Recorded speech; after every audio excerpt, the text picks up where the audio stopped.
Hello everyone welcome back to साफ learner श्रेणी नवम पिले आज वीडियो रे तुम भूगोल बहिर चतुर्थ अध्याय जाना हूँ प्राकृतिक उद्भिद और वन्यप्राणी जार प्रथम पाठर ना हूँ प्राकृतिक उद्भिद यार पिला माने प्रश्न उत्तर को आम डिस्कस करवा।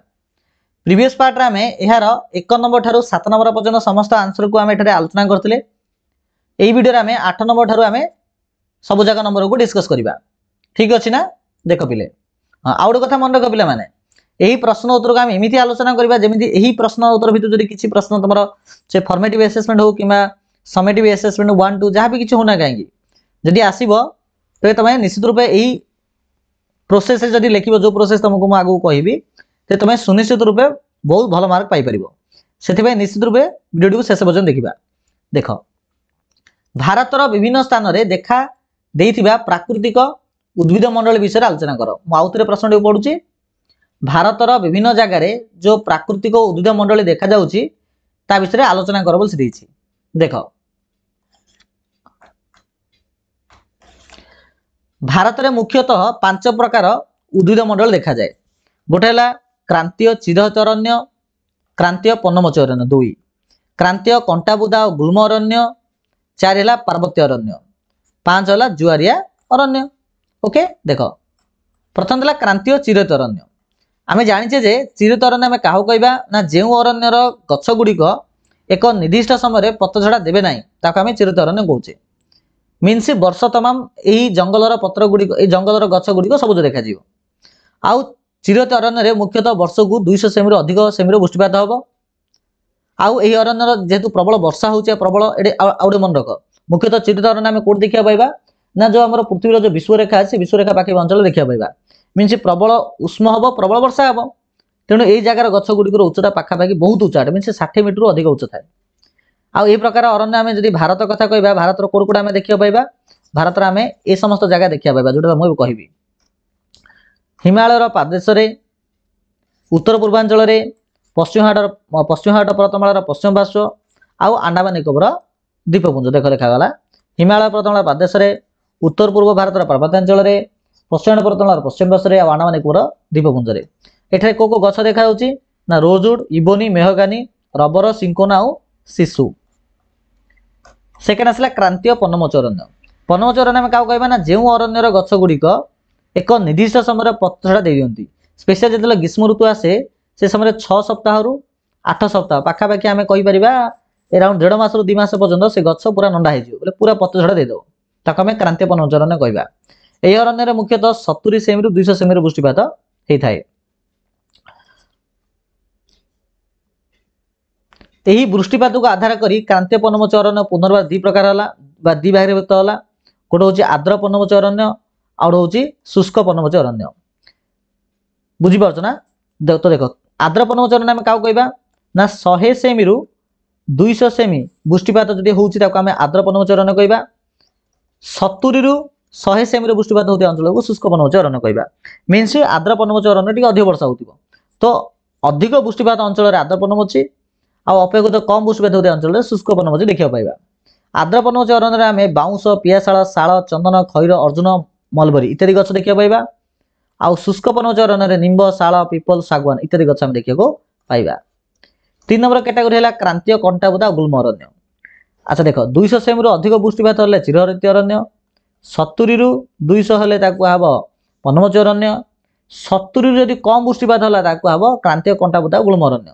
ये आम कौट देखा पाचे ना भारत आम जो उत्तर पश्चिमांचल जो राज्य गुड़िक अच्छी जमी गुजरात किसी अंचल, राजस्थान यही अंचल आम देखा पाइबा स्पेशली मरुभूमि एरिया रे।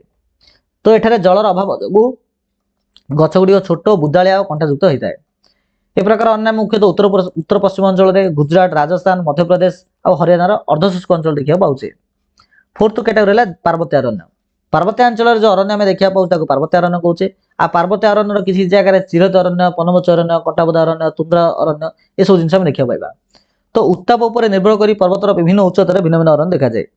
हिमालय पर्वतर प्रदेश में पर्णमोची अरण्य 1000 मीटर रु 2000 मीटर उच्चतार आर्द्र नातिशोषण तृणभूमि अरण्य, 1500 मीटर रु 3000 मीटर उच्चतार नातिशीतोष्ण स्थलवर्ग अरण्य कि जहाँ पानी जातीय गछ कौचे। आउ समुद्र पतन 3000 मीटर उपर आल्पीय उद्भिद आउ हिमरेखा बोले पूरा उपर आमर एवरे शुंग अच्छे तार उपरे तुंद्रा उद्भिद आम देखा पाइबा। फिफ्थ कैटेगरी रहा जुआरी अरण्य। जुआरी अरण्य आम कौट देखा पाइबा ना क्रांतीय अंचल समुद्र उपकूल जो त्रिकोणभूमि थी आउ नदी मुहाण थी सेटा जुआरी अरण्य देखा पाचे। ओके क्रांतीय अंचल आम क्या कहवा ना पृथ्वीर जो विश्वरेखा पाखापाखि अंचल को क्रांतीय अरण्य क्रांतिमंडल कहुए सेटा थी अरण्य को क्रांतीय अरण्य कहवा। त्रिकोणभूमि क्या कहवा ना गोटे नदी समुद्र मिशा पूर्व जो शाखा नदी विभक्त हम ये मझी अंचल त्रिकोण माने त्रिभुज आकृति देखा जाए जहाँ त्रिकोणभूमि कहुए। नदी मुहाण क्या कहवा ना गोटे नदी जो समुद्र मिशिब से जगह कह नदी मुहाण कह। ओके तो सेठे देखा जाए यही जुआरी अरण्य। हेन्ताल सुंदरीवन आदि हूँ वृक्ष जोटा कि जुआरी अरण्य देखा जाए। गंगा नदी त्रिकोणभूमि मुख्यतः जुआरी अरण्य देखा जाए जहाँ सुंदरवन कहुए। आ महानदी गोदावरी कृष्णा कावेरी जुआरी अरण्य आम देखा पाचे। ओके नेक्स्ट क्वेश्चन देख हिमालय समस्त प्रकार अरण्यर ग्रंथागार। हिमालय हूँ सबु प्रकार अरण्यर सी हूँ ग्रंथागार ताकू से उदाहरण सह आलोचना कर देख देख हिमालय हूँ एक अति उच्च पर्वतमाला यार पाददेश शिखर जाए पूरा पाददेश शिखर जाए उच्चता अनुसार देख आउट आम आगु जाने जे पर्वतर देख ग्राउंड लेवल रे तापमात्रा अधिक ता उपरू जीवा मन एतिक हाइट आसीबा एडे ग्राउंड लेवल अपेक्षा तापमात्रा टे कम एडी आसले आउटे कम एडी आसले आउटे कम ऊपर आसले आउटे कम मीन उच्चता वृद्धि होगा सहित तापमात्रा कमी कमी जाए। ठीक अच्छे तो से जिन लिखला तो हिमालय हूँ एक अति उच्च पर्वतमाला यार पाददेश शिखर जाए उच्चता अनुसार तापमात्रा कमी कमी जाए। आ उत्ताप को आधार कर भिन्न उच्चतार भिन्न भिन्न प्रकार जंगल उद्भिद देखा जाए जमी हिमालयर पाददेश पनमचरण देखा जाए 1000 ରୁ 2000 मीटर उच्चता भितर आर्द्र नातिशीतोष्ण तृणभूमि अरण्य देखा जाए। 1500 ରୁ 3000 मीटर उच्चता भितर नातिशीतोष्ण स्थलवर्ग अरण्य देखा जाए। आ 3000 मीटर उच्च देखा आम कौन देखा ना जो आल्पीय अरण्य देखा पाइबा आल्पीय उद्भिद देखा आम पाइबा से पूरा उपरे माने 3000 मीटर प्राय 5-6000 मीटर ऊपर आम देखा पाइबा तुंद्रा उद्भिद देखा पाइबा। ठीक अच्छे नेक्स्ट क्वेश्चन देख ओडिशार अरण्य संपद विषय लेखल से कही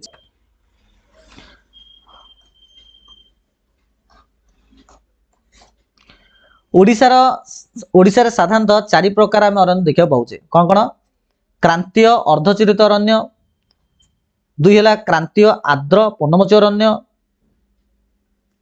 क्रांतीय शुष्क पर्णमोची अरण्य उपकूलवर्ती जुआरी अरण्य। तो ओडिशा रे 4 प्रकार अरण्य आम देखा पाचे।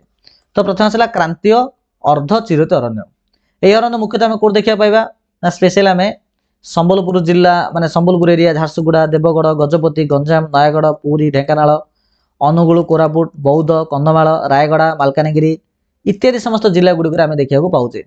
ठीक अच्छे ना पे नेक्स्ट आसला जेहेतु यहाँ अर्धचिरहित अरण्य चिरहित अरण्य आम क्या कहे जो अरण्यर गछगुड़िक सरी जो अरण्यर गछगुड़िक एक निर्दिष्ट पीरियड रे सबुजा गछ सबुजा पत्र पत्र छड़ा देवे ना मीन्स वर्ष तमाम से अरण्य सबुज देखा ताको आम चिरहित अरण्य कहे। आउ ये अरण्य पूरा घंच अटे आ गछ गुड़िक बहुत उच्चा अटे एठारे क्षीणस्थायी वृक्ष गुड़िक बहुल परिमाण जन्मलाभ करथांती। गमनागमन परिवहन विशेष सुविधा नथिबार एठारे जो मूल्यवान काठ गुड़िक अच्छी तार सुरक्षित होगी अच्छी। सेकेंड आसला क्रांतीय आर्द्र पर्णमोची अरण्य ओडिशार अधिकांश अंचल रे यही अरण्य देखा जाए।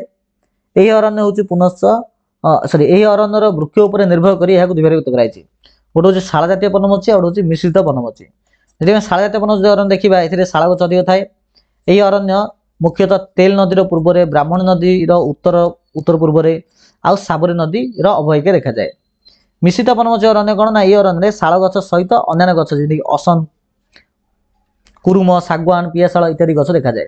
कोड़ कोड़े ना केउझर देवगढ़ सुवर्णपुर फुलवाणी आठमल्लिक पारलाखेमुंडी ये सब अंचल रे देखा जाए। नेक्स्ट आसला क्रांतीय शुष्क पर्णमोची अरण्य बोले कौन देख यही अरण्य ओडिशार पश्चिम और दक्षिण पश्चिम उपकूल रे देखा जाए। ठीक अच्छे ना क्रांतीय शुष्क पर्णमोची अरण्य ओडिशार पश्चिम और दक्षिण पश्चिम रे यही अरण्य मूल्य मुख्यतः को गछ देखा ना शाल पियाशाल शागवान चंदन यह सब गछ देखा जाए। फोर्थ आसला जुआरी अरण्य मुख्यतः जुआरी अरण्य समुद्र उपकूल एरिया ही देखा। ओके तो नदी मुहाण एरिया मुख्यतः जुआरी अरण्य देखा जाए। नदी मुहाण क्या कहुचे ना नदी समुद्र जो मिशुची से जगह नदी मुहाण कहुचे तो सेठारे जुआरी अरण्य देखा जाए। जुआरी अरण्य हेन्ताल सुंदरी बाउंश बेत आंब पणस इत्यादि गछ देखा जाए।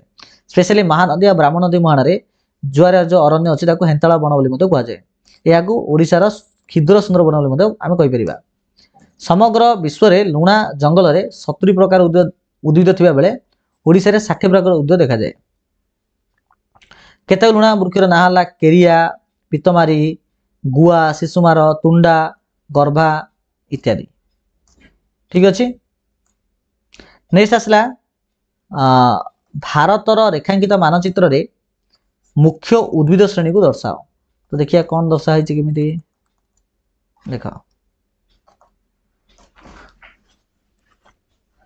देख पिले जोड़े तुम ए प्रकार देखुच यहाँ हूँ क्रांतीय चिरहरित अरण्य ठीक अच्छे आउ जो तुम ये जगह देखुच ये जगह हूँ पे पनमोची अरण्य आठ आम जो अरुणाचल प्रदेश जो अच्छे एठी आम देखा पाइबा आल्पीय अरण्य आठी जो ब्लैक कलर अच्छे एठी आम देखा पाइबा जुआरी अरण्य ए जो प्रकार गार अच्छी स्पेशल राजस्थान एरिया एठी आम देखा पाइबा कंटा जातीय अरण्य ठीक अच्छे नेक्स्ट क्वेश्चन आसला भारतर सॉरी देख 12 क्वेश्चन ओडिशार रेखांकित मानचित्र रे निम्न रे लिखा जाइथिबा अरण्य गुडू देखैबा माने जुआरी अरण्य आ क्रांतीय आर्द्र पनमोची अरण्य देख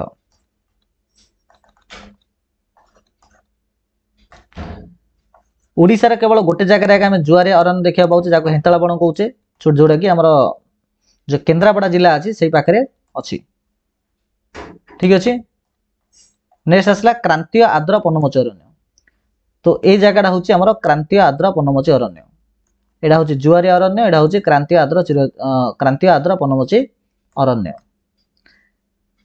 ओके नेक्स्ट देख 3 नंबर क्वेश्चन देला कस्तम खस्तम जोड़े कही मौसुमी अरण्य कौन हम ना मौसुमी अरण्य मुख्यतः बाउंश गछ देखा पाचे